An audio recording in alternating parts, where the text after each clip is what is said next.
Important parce que vous avez rappelé les chiffres à la fois de ce que vivent nos compatriotes juifs et ce qui s'est considérablement accéléré, renforcé depuis le 7 octobre et les attaques terroristes du Hamas en Israël. Vous l'avez dit, un Français juif sur deux a été victime d'un acte antisémite. En tout cas, c'est ce qui ressort de l'enquête de l'IFOP. Donc malheureusement, c'est nécessaire. En quoi c'est utile?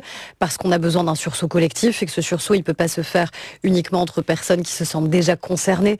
C'est ça notre enjeu. C'est que chaque Français se sente directement concerné de ce que subissent les autres, notamment quand il s'agit de l'antisémitisme. Alors je rappelle les chiffres. Un quart des Français juifs indiquent avoir été victimes d'actes antisémites au cours de l'année écoulée. C'est la radiographie de l'American Jewish Foundation qui a été publiée ce week-end.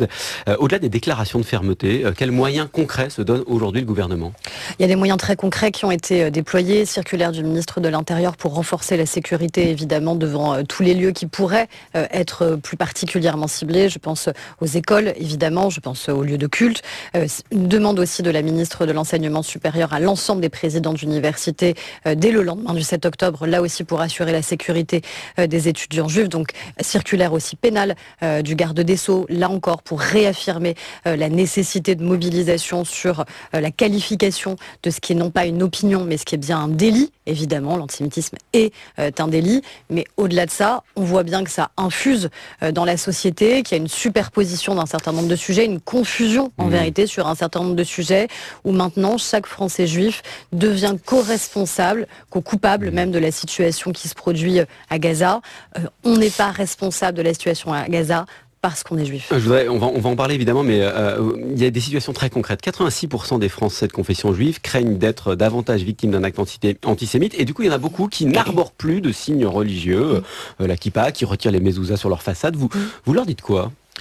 Malheureusement, c'est ce qui s'est produit dès après le 7 octobre. Dès après le 7 octobre, il y a des Français qui, par exemple, se sont retirés d'applications en ligne, Deliveroo, Uber, pour pas les citer, de peur que du fait de leur patronyme, il y ait des tensions, il y ait des difficultés, qu'ils subissent des insultes, des menaces ou des humiliations. Mais Aurore Berger, je vous pose la question parce qu'à New York, par exemple, aux États-Unis, la police dit à des étudiants juifs de ne pas se rendre à l'université de Columbia, dont on a beaucoup parlé, parce qu'elle ne peut pas les protéger en cette période de tension. Heureusement, évidemment, pas là dans notre pays, et il serait inadmissible et même impensable qu'on dise à un seul Français, au regard de sa confession supposée, qu'il ne doit pas se rendre dans tel ou tel lieu. On est un pays, heureusement, de liberté, et donc les Français juifs, comme tous les Français, doivent être libres de pouvoir pratiquer un culte, de pouvoir se rendre dans n'importe quel lieu, et y compris évidemment d'étudier.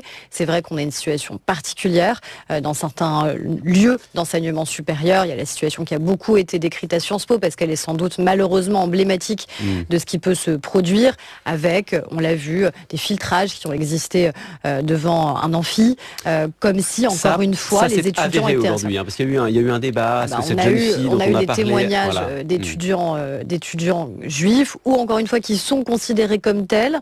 On a des parlementaires qui ont rencontré les étudiants à Sciences Po, qui décrivent une situation qui est absolument invivable. Donc certains renoncent à aller en cours tout simplement parce qu'ils ne veulent pas continuer à être pris pour cible. Encore une fois, et c'est là où il faut cesser toute confusion, ça n'est pas parce qu'on est juif qu'on est responsable de la situation à Gaza, et la haine d'Israël n'est pas la même chose que la critique d'une politique menée par un gouvernement. Les deux ne sont pas parce que les vous mêmes nous avez choses. parlé de la confusion, vous nous avez parlé aussi de la liberté dans un pays libre. Bien sûr.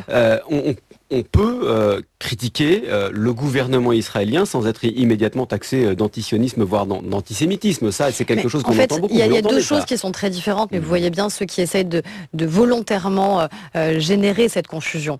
On a évidemment toute liberté d'opinion sur le conflit, dit conflit israélo-palestinien. On a toute liberté d'opinion sur la politique menée par le gouvernement israélien. Et d'ailleurs, les premiers à le critiquer, ce sont les Israéliens eux-mêmes. Certains étaient encore dans la rue il y a peu de temps à Jérusalem.